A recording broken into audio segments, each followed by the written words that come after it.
You're not management material." Mason said it like he was commenting on the weather. Standing under the harsh floodlights of the Pentagon parking lot, cold November wind cutting through my jacket, and my boss of 12 years just casually destroyed whatever illusion I'd been carrying around about my career trajectory. I stood there holding my briefcase. Traffic hummed on I-395 in the distance. Mason had his hands in his pockets, keys jangling, waiting for me to say something. "Thank you," I said. He blinked. "What?" "Thank you for clarifying that." I started walking toward my car. "Martin, wait." I didn't wait. I got in my Honda, started the engine, and drove home to Lena. My wife was in the kitchen when I walked in, chopping vegetables for dinner. She took one look at my face and put the knife down.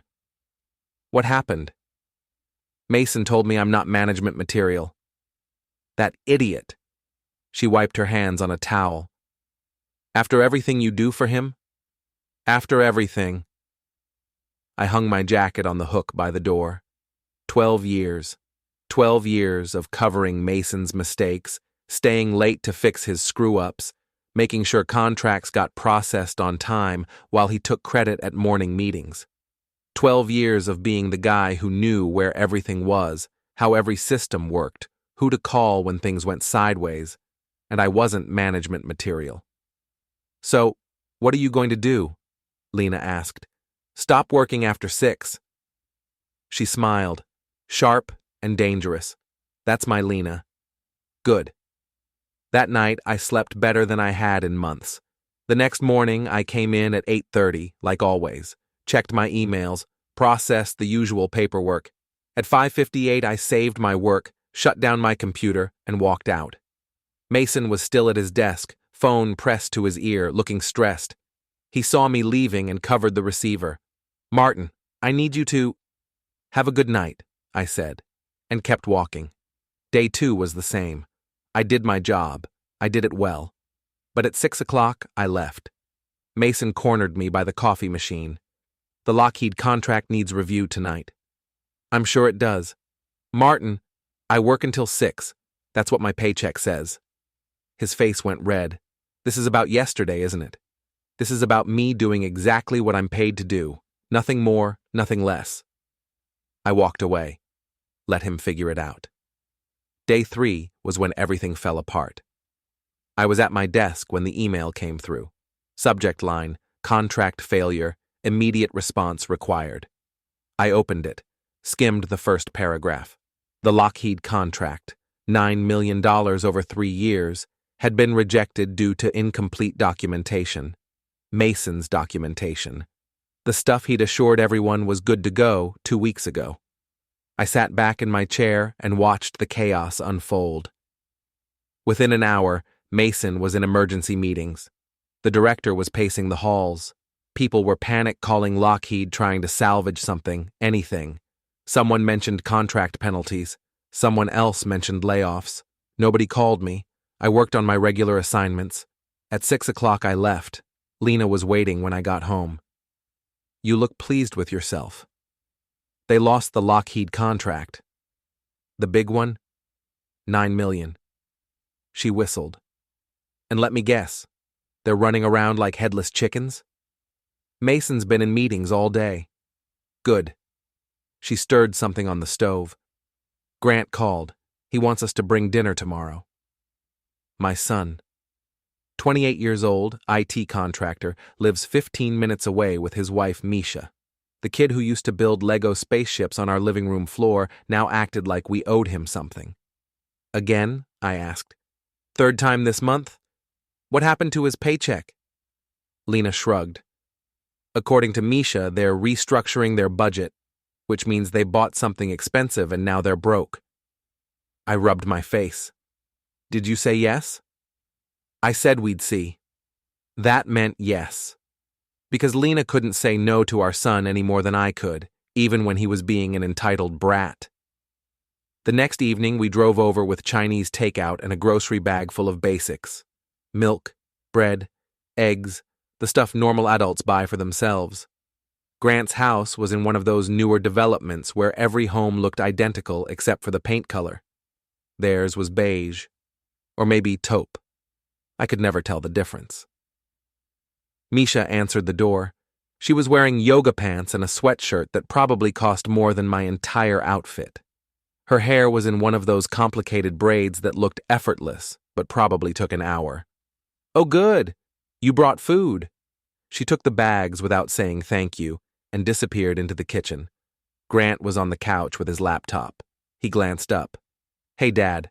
Mom." "Hey, yourself." I sat down in the armchair. "How's work?" "Underpaid and overworked. The usual." Lena was in the kitchen helping Misha unpack. I could hear them talking, Misha's voice high and complaining about something. Grant closed his laptop. "Listen, I wanted to talk to you about something." "Here we go." "Yeah?" "Misha and I have been discussing our financial situation, and we think it's time we establish some boundaries." I waited. "Starting today, you and Mom eat your own food. I'm not supporting some old woman anymore." The words hung in the air like smoke.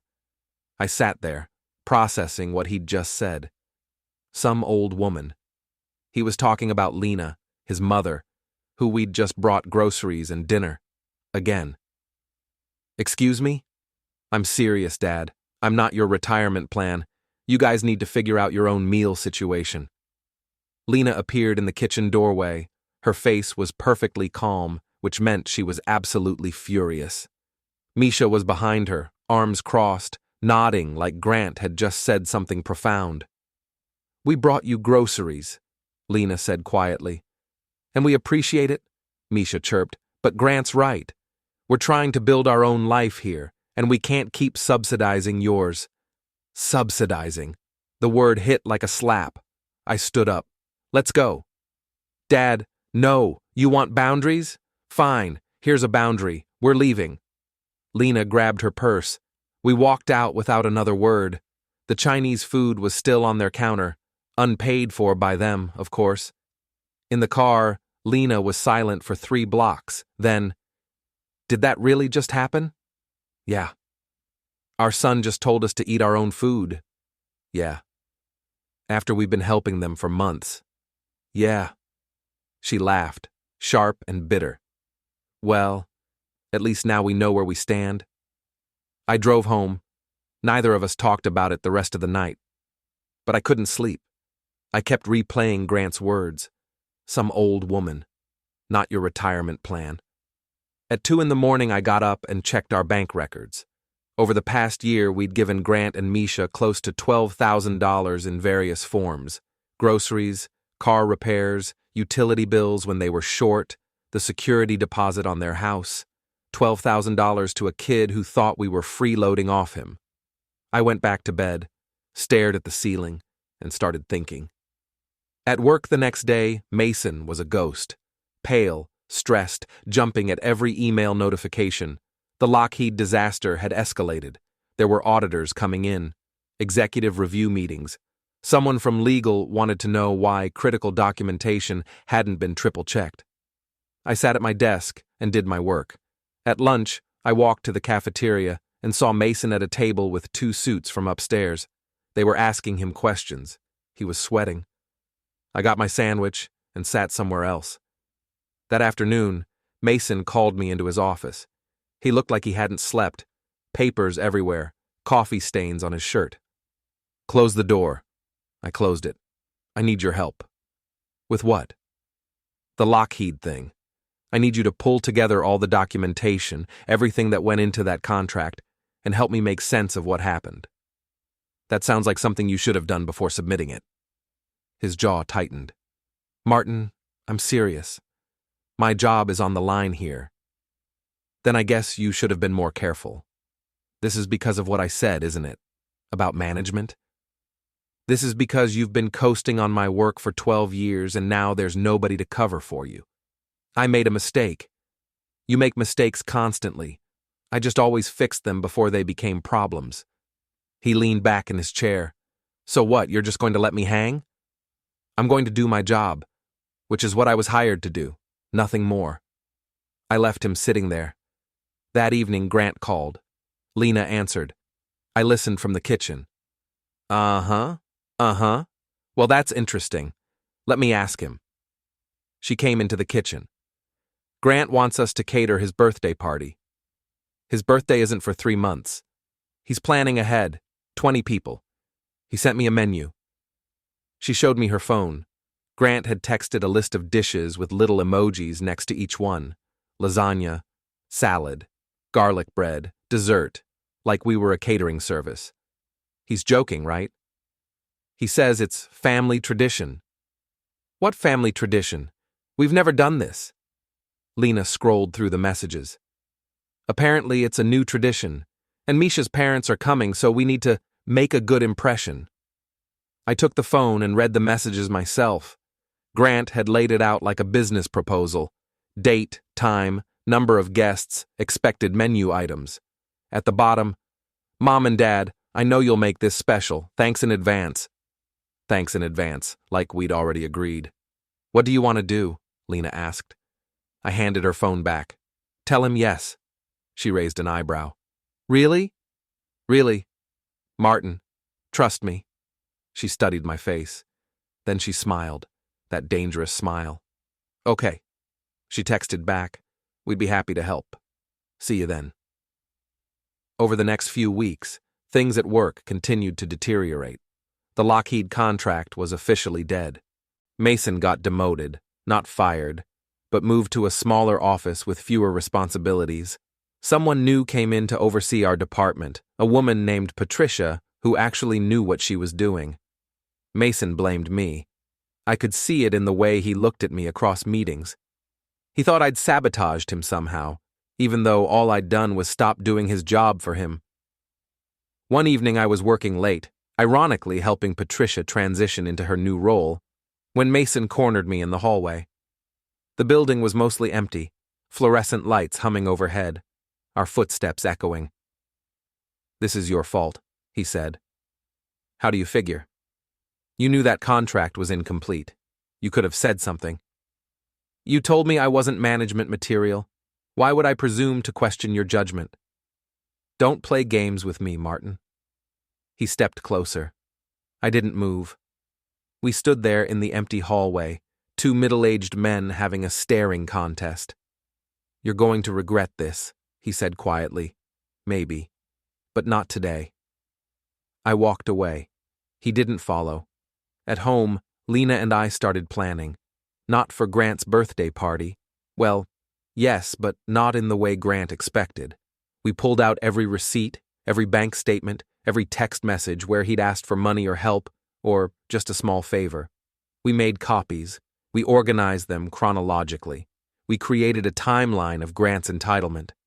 This is a lot, Lena said one night, looking at the spread of papers on our dining room table. It is. Are we really doing this? I looked at her. He told you to eat your own food. He did. After we've supported him for years. Yes. So yes, we're really doing this. She nodded. Good. While you're here, hit the hype button. Don't forget to subscribe and support this channel with a like. And tell us below. Have you ever faced something like this? Patricia called me into her office 2 weeks after taking over. She was in her early 50s, gray hair in a neat bun, glasses that somehow made her look both kind and terrifying. Sit down, Martin. I sat. She had a folder open on her desk. I've been reviewing the Lockheed situation, Mason's work, specifically. I waited. And I've been looking at your work as well. Performance reviews, project completions, the usual. Okay. You've been here 12 years. Yes. And in that time, you've consistently delivered quality work, often ahead of schedule, with 0 errors that I can find. I try to be thorough. She leaned back. Why weren't you in Mason's position? The question caught me off guard. I don't know. Neither do I, but I'm going to find out. She closed the folder. In the meantime, I'm putting you on the Raytheon contract review. It's a big one. $8 million over 2 years. I need someone I can trust to do it right. I can do that. I know you can. That's why I'm asking. I left her office feeling something I hadn't felt at work in years, valued. At home, Grant was texting daily updates about his birthday party. The guest list had grown to 25 people. Now, he wanted a specific type of wine. And could we also do appetizers? Just small things. Nothing too complicated. Lena showed me each message. He's treating us like servants. Let him. You keep saying that. When are you going to tell me the plan? Soon. Martin, trust me. She did. That was the thing about Lena. She could be patient when it mattered. The following Saturday, Grant and Misha showed up at our house unannounced. I was in the garage organizing tools when I heard the doorbell. Lena answered. Mom, we were in the neighborhood. Misha's voice bright and fake. I came inside. Grant was standing in our living room like he owned it. Misha was examining our furniture with barely concealed disdain. Hey, Dad, Grant smiled. Got a minute? Sure. We sat. Lena brought coffee nobody asked for. Classic move, the polite hostess routine that meant she was listening to everything. Grant pulled out his phone. So, Misha and I have been talking to a financial advisor. That's good. Yeah. And he suggested that we should really be focusing on building equity, like actual home ownership, not just renting. You're not renting. You bought that house. Well, yeah, but it's small, and the neighborhood isn't great. We want to move up. Misha nodded enthusiastically. There's this amazing development in Reston. 4 bedrooms, 2-car garage, great schools for when we have kids. Sounds expensive, Lena said. It is. Grant leaned forward. Which is why we wanted to talk to you, about helping with the down payment. There it was. How much? I asked. 50,000. The number sat there like a dead fish. Lena didn't react. I took a sip of coffee. That's a lot of money, Grant. I know, but it's an investment. In our future. And technically, it's kind of your investment too, right? Like grandkids someday, having a nice place for family gatherings. We don't have $50,000 just sitting around. But you have savings, right? Retirement accounts? You could take a loan against them or something. Misha chimed in. My parents did that for my brother. It's totally normal. Lena set her coffee down carefully. So let me understand this. You want us to take money out of our retirement so you can buy a bigger house? When you say it like that, it sounds bad, Misha said. How should I say it? Grant shot Misha a look. Mom, all we're asking is for some help, the same way you guys have been helping us all along. By bringing you groceries while you tell us to eat our own food? Lena's voice was silk over steel. Grant had the decency to look embarrassed. That came out wrong. Did it? Look, I was stressed. Misha's parents had just lectured us about being financially independent, and I took it out on you. I'm sorry. Apologies from Grant were rare. I almost believed him. Almost. We'll think about it, I said. Really? Grant brightened. We'll think about it. That's not a yes. But you're not saying no? I'm saying we'll think about it. After they left, Lena turned to me. You're not actually considering this. Of course not. Then why did you say, because now he thinks we might? Which means he'll keep being nice to us. Which means he won't suspect anything when we show up to his birthday party with our trays. Understanding dawned on her face. You evil genius. I learned from the best. She kissed me. At work, the Raytheon contract was consuming my days. It was complex, detailed, and exactly the kind of challenge I'd been missing. Patricia checked in regularly, offering support without micromanaging. It was strange, having a boss who trusted me. Mason, meanwhile, had apparently decided that if his career was tanking, he'd take me with him. He started small, questioning my work in meetings, suggesting I might be overwhelmed, hinting that I wasn't a team player. Patricia shut it down every time. Then Mason got bold.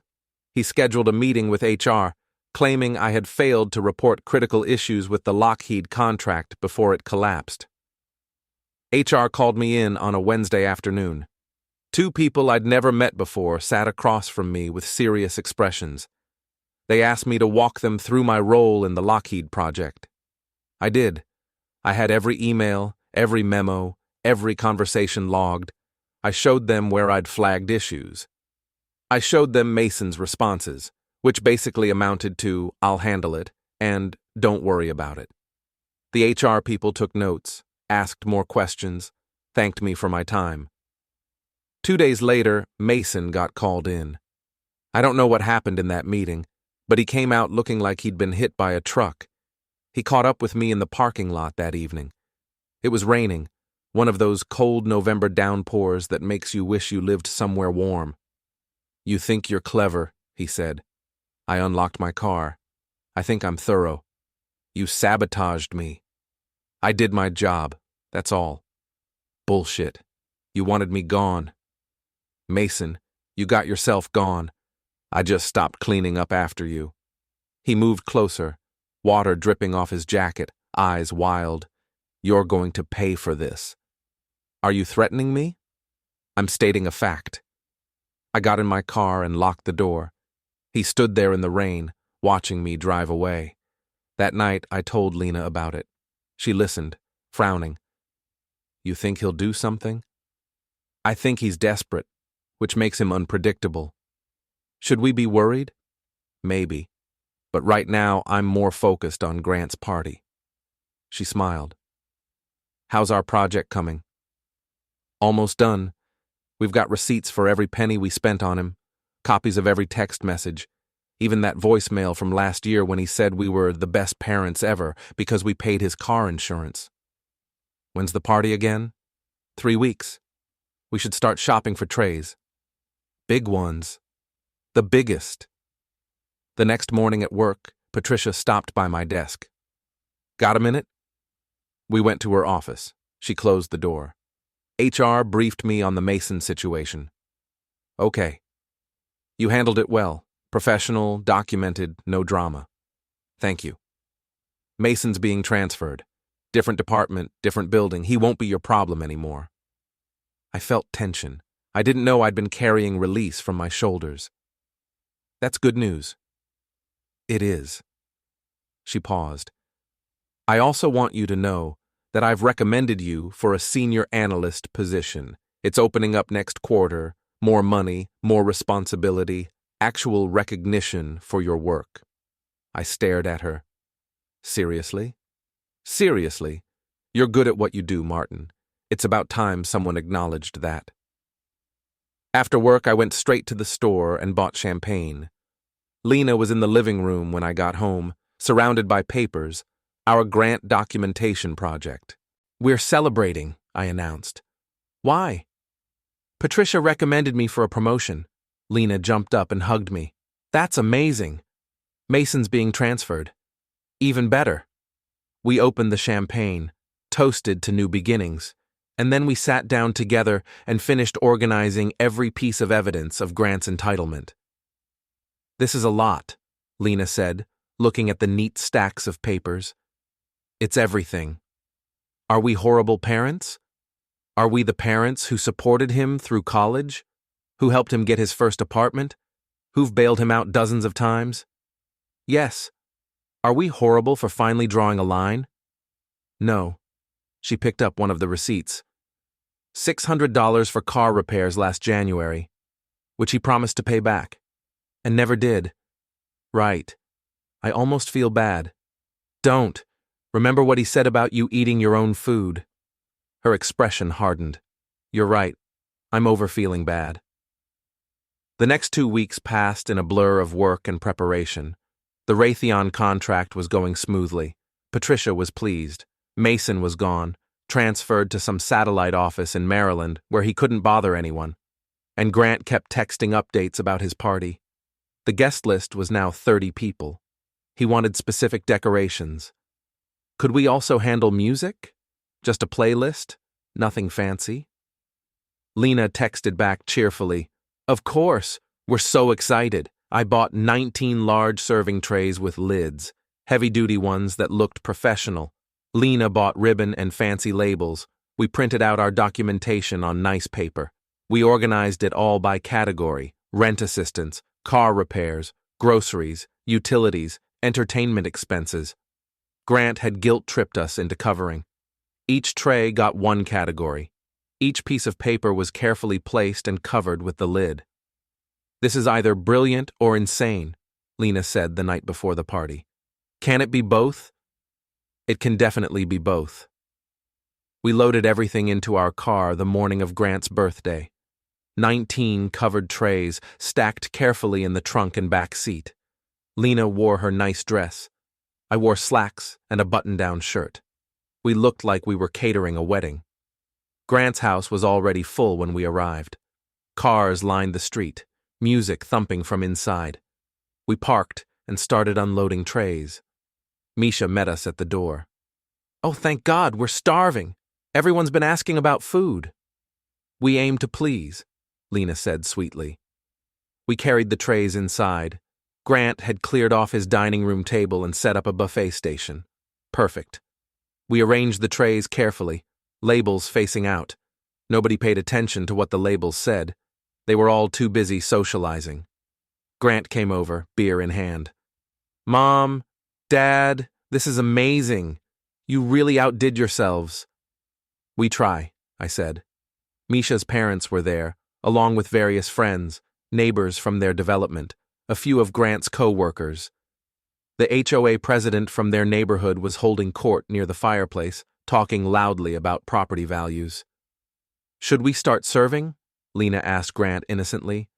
"Yeah, definitely. Everyone's ready to eat." Grant clinked his beer bottle to get attention. "Hey everyone, food's ready. My parents made all this, so give them a round of applause." People clapped. Someone whistled. Misha beamed like she'd done something impressive. I stepped up to the first tray. "Let's start with appetizers." I lifted the lid. Instead of food, there was a neatly arranged stack of papers.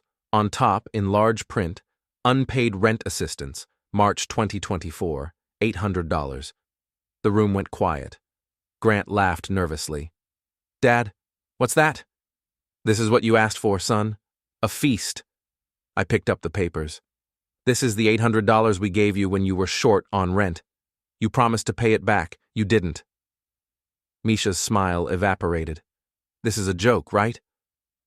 Lena lifted the second lid. "Car repairs, January to June, $1,450. More silence. People started to look uncomfortable. Grant's face went red. "What the hell are you doing?" "Serving dinner," I said calmly. I moved to the third tray. "Groceries, full year, $3,200. Fourth tray. Utilities, 4 months, $980. Fifth tray. Entertainment and miscellaneous, $100. Misha tried to grab one of the stacks. Lena smoothly blocked her. "Please don't touch the displays." "This is insane," Grant shouted. "You can't just—" "Sixth tray," I continued. "Car insurance, 8 months, $1,600. People were pulling out their phones. Some were recording. The HOA president had stopped talking. "These are private," Misha shrieked. "These are facts," Lena said. "Would you like us to continue?" Grant was shaking. Get out of my house." "We're not done serving." I opened tray 7. "Security deposit, your current home, $2,400. Tray 8. Furniture and appliances, $900. Tray 9. This one was special. I lifted the lid slowly. Inside were printed screenshots of text messages, Grant's messages to us, to his friends, messages about how we were loaded and owed him, and how he was going to get everything when they kick it. The room was dead silent now. "This is my favorite," I said. "This is you, Grant, texting your friend Tyler about how you were going to flip the house once your old man retired. That's us. We're the old man and old woman." Misha's mother gasped. Grant lunged forward. "You have no right." "I have every right. These are our text messages, too." Lena opened tray 10. "And here's the message you sent us 3 weeks ago." She held up a printout, enlarged so everyone could see. Starting today, Mom, you eat your own food. I'm not supporting some old woman. You could have heard a pin drop. Grant. Misha's father's voice was cold. Is this true? They're twisting things. Did you say that to your mother? I was upset. Did you say it? Grant's mouth opened and closed. No sound came out. I moved to tray 11. Let's keep going, shall we? The restraining order process was humiliating.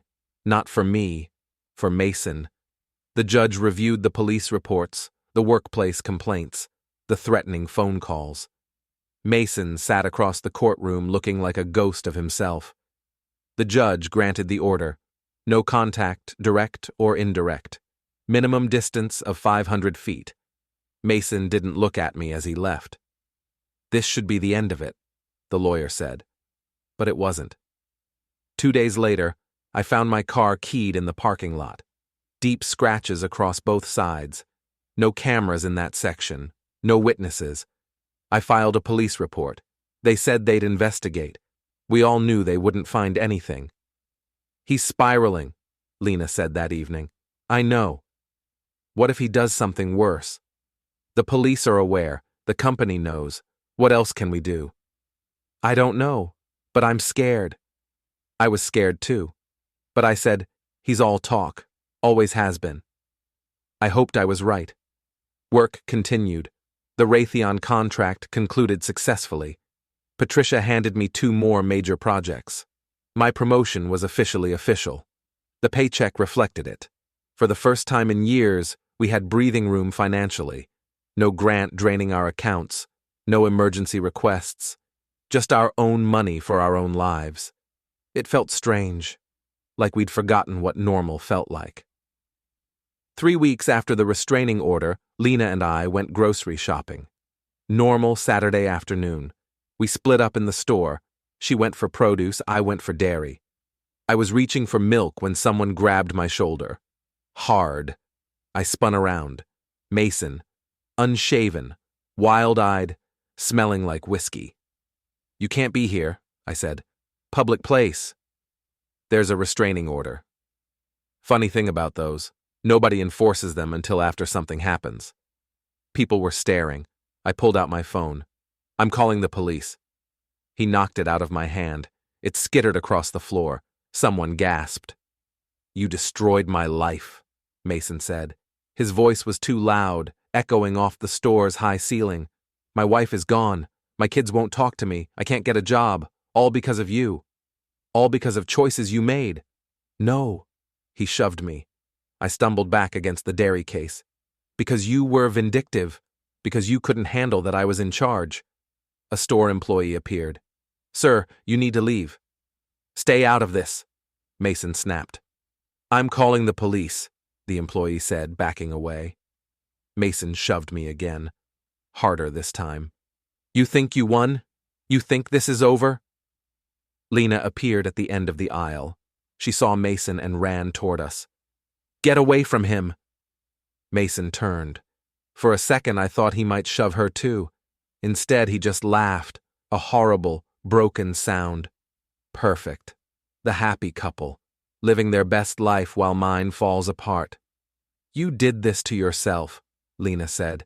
No, he did this to me, and I'm going to... Sirens outside. Mason's head snapped toward the sound. He looked at me one more time. This isn't over. Then he ran. Straight out the front of the store. Police cars were pulling into the parking lot. I saw him sprint across the lot and disappear into the neighboring shopping center. The police took statements, reviewed security footage, issued a warrant for Mason's arrest, told us to be careful, stay vigilant, all the usual warnings that meant they couldn't actually protect us. We should leave town for a while, Lena said in the car. And go where? I don't know. Anywhere. Just until they catch him. We can't let him control our lives like that. He assaulted you in a grocery store, Martin. He's unstable. I know. So what do we do?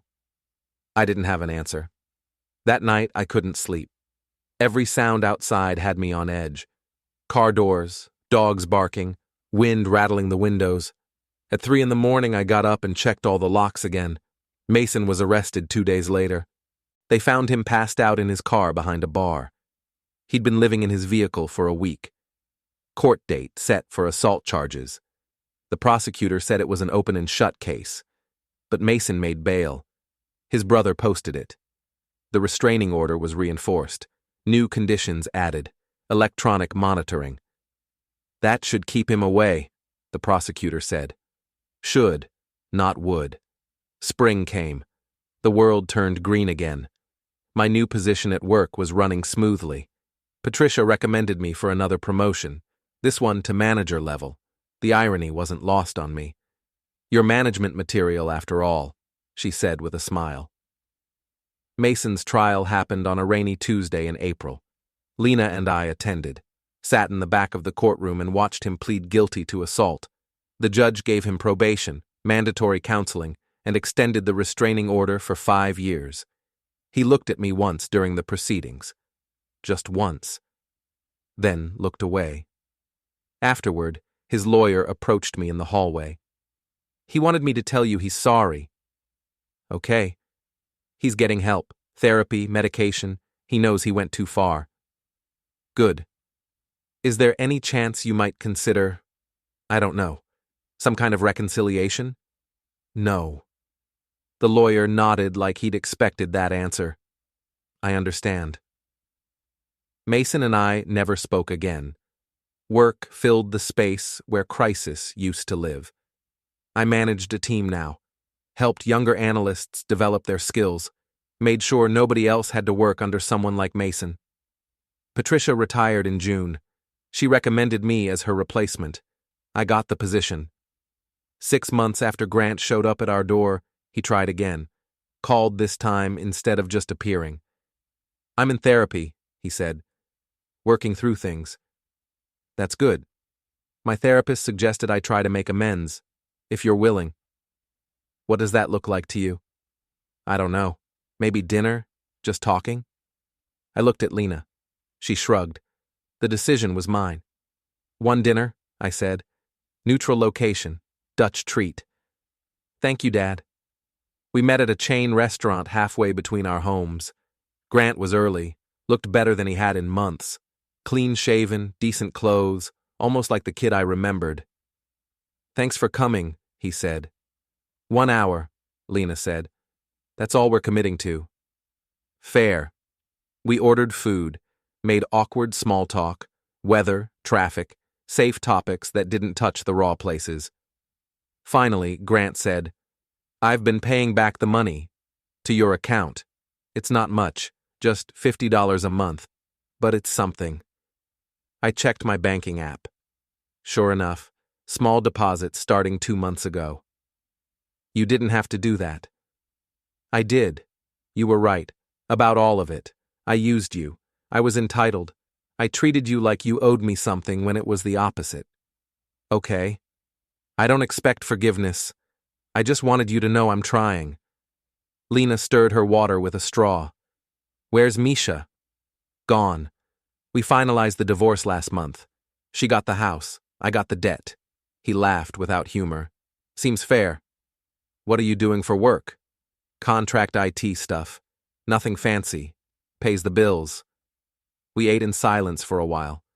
The hour stretched toward 90 minutes. Nobody seemed in a hurry to leave.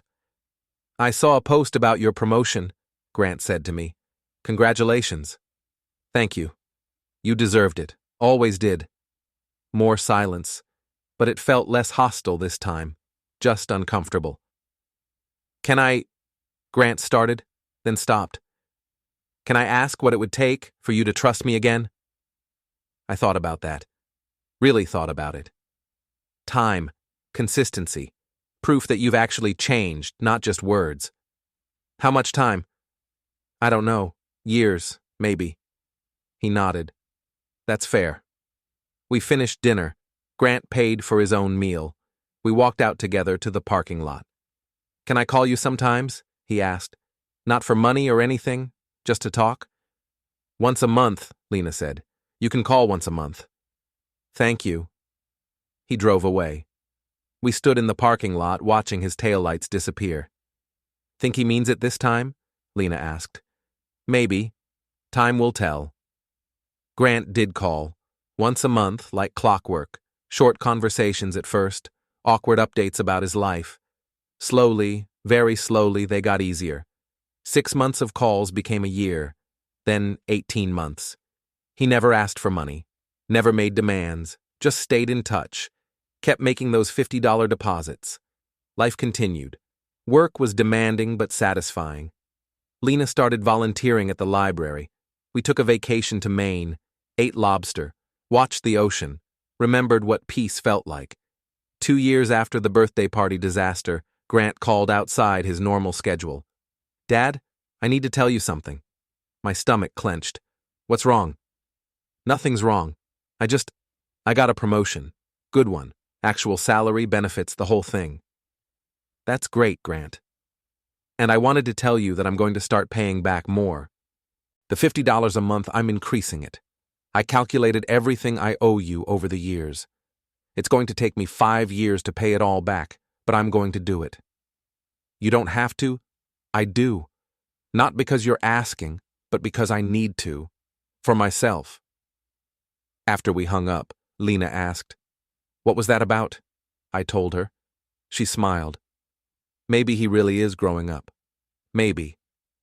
3 years after everything fell apart, Lena and I had Grant over for dinner, our house, our rules. He brought wine, good wine, not cheap stuff, and helped with dishes afterward.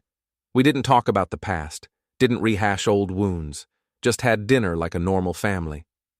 After he left, Lena said, "That was nice." It was. Do you forgive him? I thought about that. I'm getting there. Me too. Progress. Slow, painful progress. But progress. 4 years later, Grant invited us to his apartment. Small place, clean, organized. He'd learned to cook. Made us a surprisingly good meal. I've been dating someone, he said over dessert. She's different from Misha, better, more genuine. That's good, Lena said. I wanted to tell you because I'm learning. About what a healthy relationship looks like. About respect and equality and all that stuff I didn't understand before. That's really good, Grant. He looked at us. I know I can't undo what I did, the way I treated you, but I want you to know I'm different now. We can see that, I said. And we could. 5 years of consistent behavior, 5 years of responsibility, 5 years of actually growing up.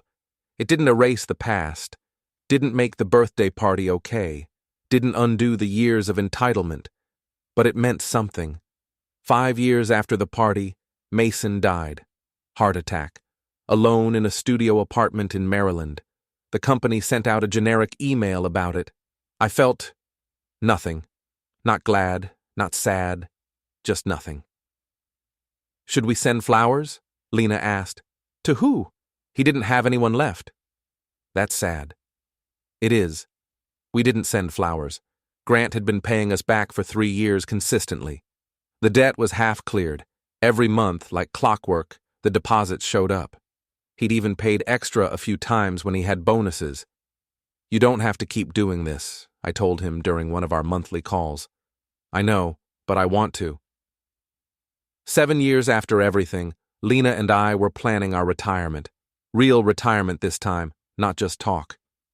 What do you want to do? She asked one evening.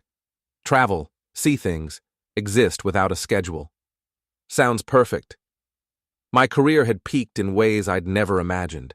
Senior management, respected, consulted on major decisions, the kind of position I'd been told I wasn't suited for. I retired at 63. They threw me a party, speeches about my contributions, awards, the whole production.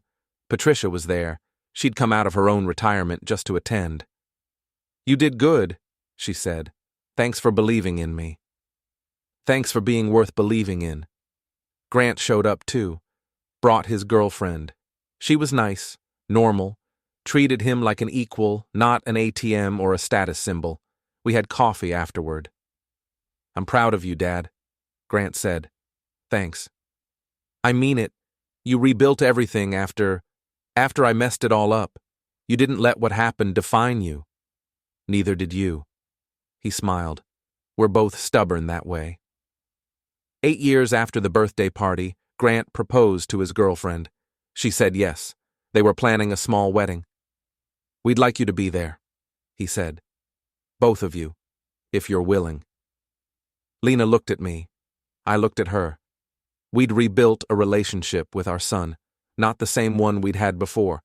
Something more honest, more equal. "We'd be honored," I said. The wedding was simple, backyard ceremony, 20 people. Grant's vows included an apology to us, public acknowledgement of his past mistakes and gratitude for our patience. "I spent years being someone I'm ashamed of," he said, "but my parents never gave up hope that I could be better. This marriage is built on the foundation of honesty and respect they eventually taught me." Misha showed up uninvited, caused a minor scene. Security escorted her out. Grant handled it calmly, didn't let it ruin his day. "Different person," Lena whispered to me. "Completely." 9 years after everything, Grant made his final payment on the debt. He insisted we meet for dinner to mark the occasion. "I'm done," he said, showing us his bank statement. "Every penny paid back, with interest." "You didn't have to calculate interest." "I wanted to. Felt right." He pulled out another paper, a contract he'd drafted. "And this is a promise, written, legal, that I will never ask you for money again. Not for emergencies, not for anything. I'm financially independent, and I'm staying that way. Grant, please, let me do this." We signed it, all 3 of us. Probably not legally binding, but meaningful anyway. 10 years after the birthday party disaster, Lena and I took a cruise. Alaska. Glaciers and wildlife and endless ocean. We stood on the deck one evening, watching the sunset. "Do you have any regrets?" she asked. "About Grant?" "About any of it. Mason, Grant, the way we handled things." I thought about that. "No. We did what we had to do, set boundaries, demanded respect. It hurt, but it was necessary." "I agree." She leaned against the railing. "You know what's funny? I thought losing Grant would be the worst thing that could happen. But we didn't really lose him. We lost the entitled version of him, got back someone better. Took him a decade to become someone worth knowing again." "Worth the wait? Ask me in another decade." She laughed. Back home, I settled into retirement properly. Consulting work occasionally, enough to keep my brain active. Volunteered at a community center teaching kids about contract logistics. Strange thing to teach kids, but they were interested. Grant was thriving. His marriage was solid. He'd been promoted twice. Bought a house he could actually afford without anyone's help. Sent us pictures like a proud kid showing off a good report card. "Look at what I did," the subtext said. "Look at what I did on my own." 12 years after the party, Misha tried to contact Grant. Said she wanted to apologize, make amends. He told her no. "I spent years making up for what I did," he told me when he shared this. "She's never even acknowledged it. I don't need that energy in my life." "Proud of you," I said. "Learned from the best." Patricia died peacefully at 78. I spoke at her funeral. Talked about how she saw potential in people others overlooked, how she gave chances when nobody else would. "She changed my life," I said. "Gave me opportunities I'd been told I didn't deserve. Believed in me when belief was hard to come by." A lot of former colleagues were there, people whose careers Patricia had impacted. After the service, a woman approached me. "You're Martin Hale, right?" "Yes." "Patricia talked about you a lot. Said you were proof that persistence matters more than politics." She was generous. She was honest. The woman smiled. "She kept your story in her back pocket for whenever someone complained that hard work didn't pay off. She'd tell them about you, about how you outlasted your terrible boss by just being consistently excellent." I didn't know Patricia had done that. It felt good to know. 15 years after the birthday party, Grant's wife had their first child, a daughter. They named her Patricia, after the woman who'd helped me rebuild my career. "Seemed fitting," Grant said, handing me the baby. She helped you become the man who taught me how to actually be an adult. I held my granddaughter, thought about cycles, how pain repeats unless someone breaks the pattern, how we'd broken ours, Grant and Lena and I, through conflict and consequence and long years of slow repair. Don't screw this up, I told Grant. I won't. Be better than I was.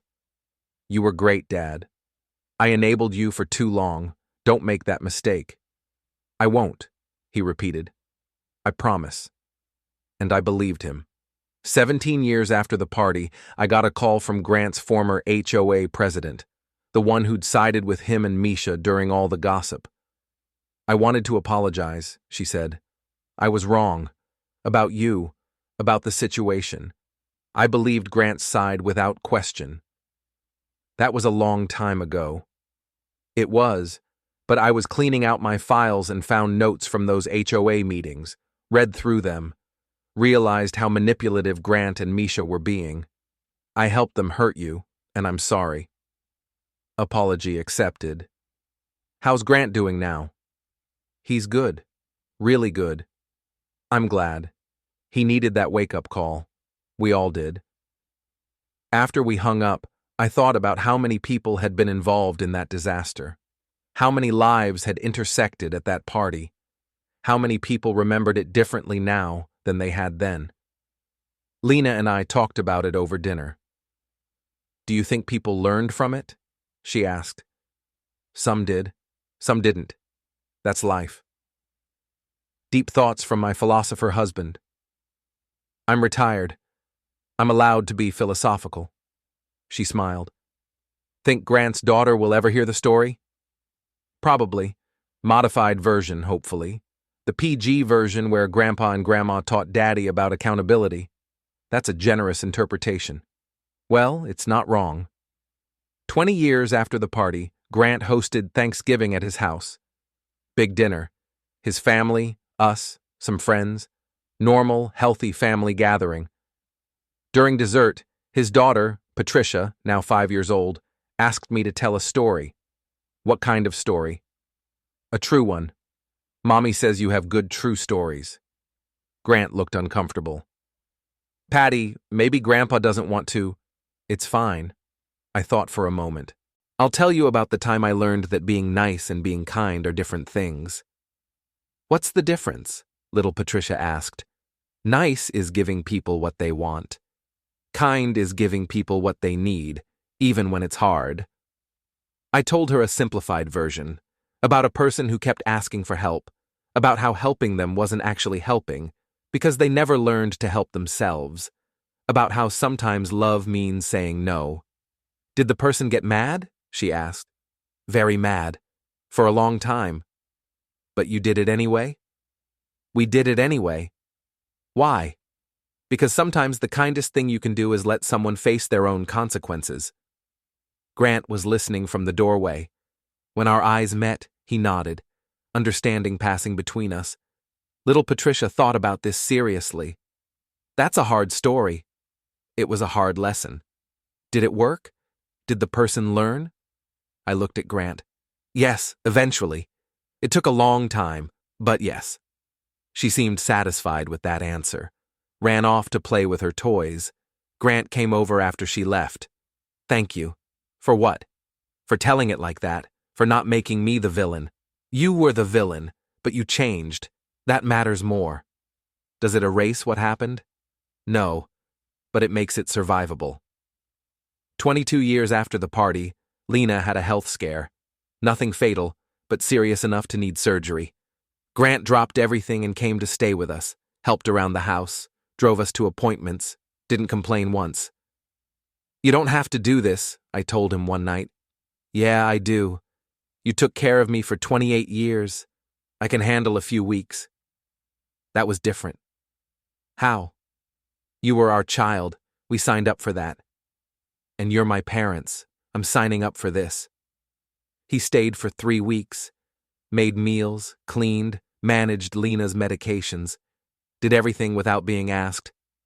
After Lena recovered and he went home, she said, he really did change. He did. Was it worth it? Everything we went through? I don't know, but we survived it. That's enough. 25 years after the party, I turned 75. Grant threw me a birthday party. Real one, with food he actually paid for and prepared himself.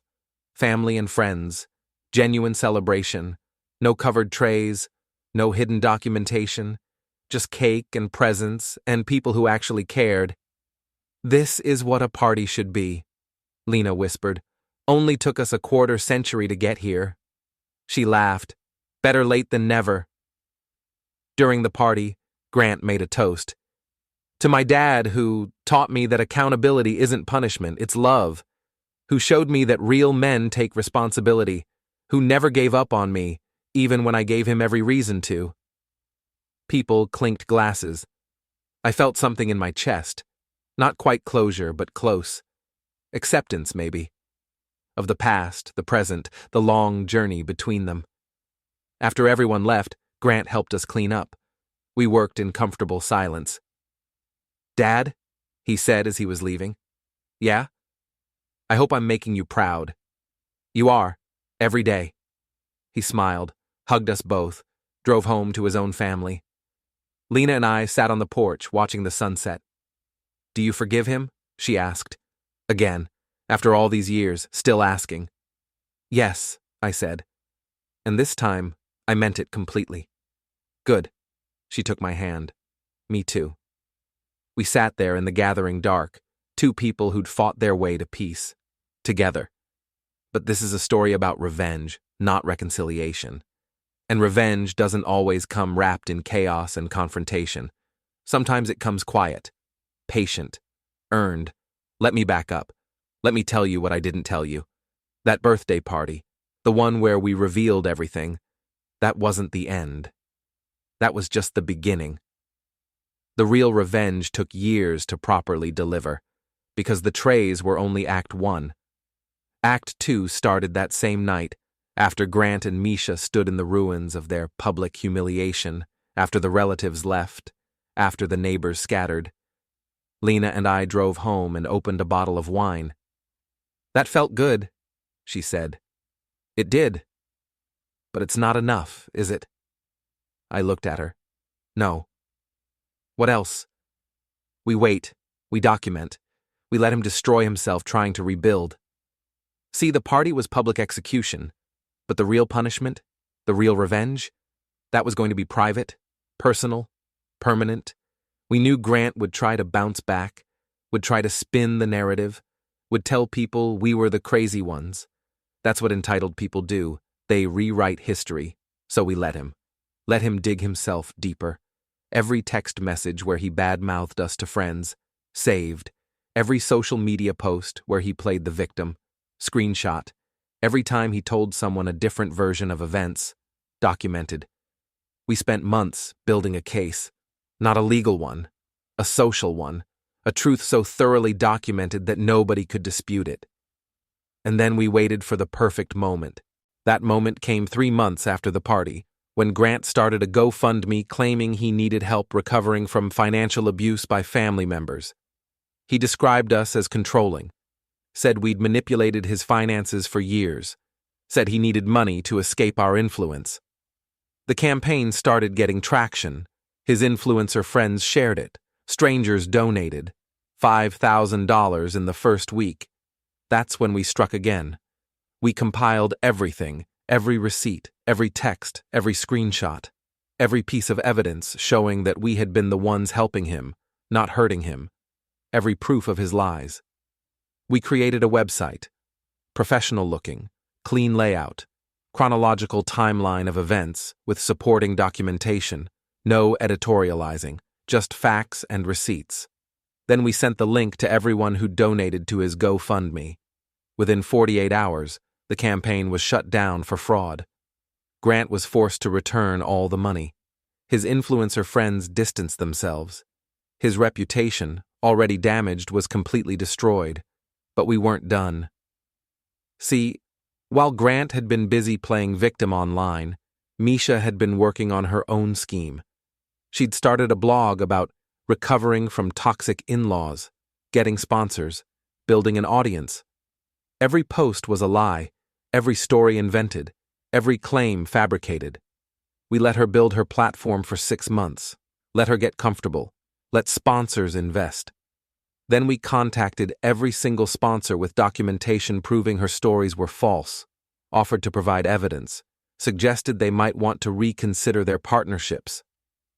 Within a month, Misha lost all her sponsorships, her blog collapsed, her influencer dreams died, and still, we weren't finished. Grant got a new job, bragged about it on social media, posted about his fresh start and how he was leaving toxic people behind. We contacted his employer, not to lie, not to sabotage, just to inform them that Grant had a pattern of financial irresponsibility and documented fraud attempts. We included the GoFundMe evidence. Let them make their own decisions. They rescinded the offer during his first week. Month after month, we waited in the shadows. Every time Grant or Misha tried to rebuild, we were there with documentation, with truth, with consequences. Not illegal, nothing actionable, just persistent, patient accountability.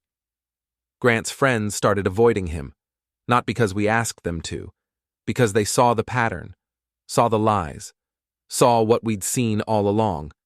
Misha's family cut her off completely. Again, not our doing directly. We just made sure they saw the same evidence we had. Let them reach their own conclusions. The divorce was brutal. Misha tried to claim Grant had been financially abusive. We provided the attorney with documentation showing the opposite. Grant kept the house. Misha got nothing. Not because we wanted to hurt her, but because we wanted truth to matter more than narrative. This went on for 2 years. Every attempt to rebuild, we were there. Not attacking, not lying, just existing as witnesses to truth, as documentarians of accountability. People started calling us obsessive, vindictive, cruel. We didn't care, because this was about establishing a permanent record, a legacy of consequence, so that even years later, when Grant tried to reinvent himself, the truth would be waiting. And it worked. Beautifully, brutally. Grant couldn't escape his past because we wouldn't let him forget it. Every job application. There we were, ready to provide context if asked. Every new relationship. The documentation existed if they searched. Not stalking, not harassment, just presence. The permanent presence of consequences. By year 3, Grant was broken. Actually, genuinely broken. Living in a tiny apartment, working minimum wage, no friends, no prospects, just daily survival and the weight of his own actions. That's when Lena said, "Maybe that's enough." "Is it?" "I think so. Look at him." We watched from across the street as Grant left his apartment for work, shoulders hunched, face gray, the posture of someone who'd been thoroughly defeated. "He's done," she said. "He has nothing left to take." Good. So we stop? I thought about it, really thought about it. This revenge had consumed 3 years of our lives. Had we become the villains in our own story? "One more thing," I said. "What?" "We tell him why." We invited Grant to coffee. Neutral location, public place. He showed up looking terrified. "What do you want?" "To explain." "Explain what? How you ruined my life?" "We didn't ruin it," Lena said calmly. "We just stopped letting you ignore the consequences of your own actions." "That's the same thing." "No," I said. "It's not. Every setback you've experienced came from your own lies, your own choices. We just made sure people knew the truth." "Why? Why did you need to destroy me?" "Because you needed to learn that actions have permanent consequences. That you can't just say sorry and move on. That some things leave scars." Grant was shaking. "So what now? You're done? You've won? I'm sufficiently punished?" "We're done," Lena said. "As of today. No more documentation, no more interference. You're free to rebuild." "What if I can't?" "Then you can't. But that's on you now, not us." We left him sitting there, drove home, deleted all our files, shut down the website. The revenge was complete. Or so we thought, because Grant surprised us. He actually did rebuild. Slowly, painfully, but he did it. Got therapy, got his life together, made genuine amends. And 15 years later, we ended up at his daughter's birthday party, watching him be a good father, realizing he'd actually changed. The revenge had worked, but not the way we'd planned. We'd wanted to destroy him permanently. Instead, we'd destroyed the entitled version of him. And from the ashes, something better had emerged. But let's be honest about what revenge really cost. Those 3 years we spent documenting Grant's failures, intervening in his attempts to rebuild, being the constant reminder of his past, that wasn't justice. That was obsession. We became what we claimed to hate: manipulative, controlling, using information as a weapon. The night we finally stopped, after that coffee with Grant, Lena and I went home and looked at each other. "We went too far," she said. "I know. We became the villains. Maybe we were always going to." She was quiet for a long time. Then, "I don't regret exposing him, but I regret the 3 years after, the hunting, the sabotage." "Me too. So what do we do with that?" "Live with it. Accept it. Know that we're capable of being terrible when pushed far enough." She nodded. "That's a hard thing to know about yourself." "It is." We didn't talk about it again for years. Just lived with the knowledge that we'd crossed lines we didn't even know existed. When Grant finally made amends, when he started his slow climb back to being human, we never told him about those 3 years. Never confessed to the depth of our interference. Let him think the party was the extent of our revenge. Some secrets are kinder kept, but I'm telling you now, because this is a story about revenge, and revenge isn't clean. It doesn't end neatly. It mutates, spreads, infects everyone it touches. We got what we wanted. Grant learned accountability, became a better person, rebuilt his life properly. But we lost something too. Innocence, maybe. The ability to claim moral superiority. Now, years later, with Grant thriving and our relationship repaired, I still think about those 3 years. Wonder if we could have stopped sooner. Wonder if the extended punishment was necessary or just cruel. I don't have answers, just the reality of what we did and what it cost. Mason died alone. His revenge against me destroyed him faster than mine destroyed him. He chose bitterness. It consumed him. Grant survived. He chose growth, changed, became someone worth knowing. And us? We chose revenge, then chose to stop. Lived with both choices. That's the thing about revenge nobody tells you. It's not about destruction. It's about what you're willing to destroy in yourself to make someone else suffer. We were willing to destroy our peace, our innocence, our moral high ground. Was it worth it? Ask me in another lifetime. For now, I'll tell you this. Grant's daughter, little Patricia, is 7 now. Smart, kind, thoughtful. Everything her father wasn't at that age. Last week, she asked me why her daddy says, "Actions have consequences," so much. Because he learned it the hard way, I told her. Did you teach him? In a way? Were you mean about it? I looked at this innocent child and thought about everything she didn't know, about the party, the documentation, the 3-year campaign of accountability that had consumed our lives. Yes, I finally said. I was meaner than I needed to be. Did you say sorry? No. Why not? Because sometimes the lesson matters more than the feelings. She thought about this very seriously. That sounds sad. It was. But Daddy's happy now. He is. So maybe mean things can have good endings. Out of the mouths of babes. Maybe. But that doesn't make the mean things okay. Then why do them? I didn't have a good answer for that. Still don't. Later that night, Grant pulled me aside. Patty told me you talked to her about consequences. Yeah. What exactly did you tell her? The truth. Age-appropriate version. Which is? That I taught you a hard lesson in a harsh way, and that I'm not proud of how I did it, even though the outcome was good. He was quiet for a moment. You know what's funny? I always thought the party was the worst thing you did, the public humiliation. But looking back, that was merciful compared to what you could have done. What do you mean? You could have cut me off completely, never spoken to me again, left me to figure everything out alone. But you didn't. You stayed present. Even when you were punishing me, you were still there. I hadn't thought about it that way. I'm not saying you were perfect, he continued, but you were there. And when I finally got my shit together, you let me back in. Not easily, but you let me. Of course we did. You're our son. A lot of parents wouldn't have. Maybe. Definitely. He smiled slightly. So, yeah, the party was brutal. The aftermath was brutal. But you didn't abandon me. That matters. After he left, I told Lena what he'd said. Do you think that's true? She asked. That we didn't abandon him? I don't know.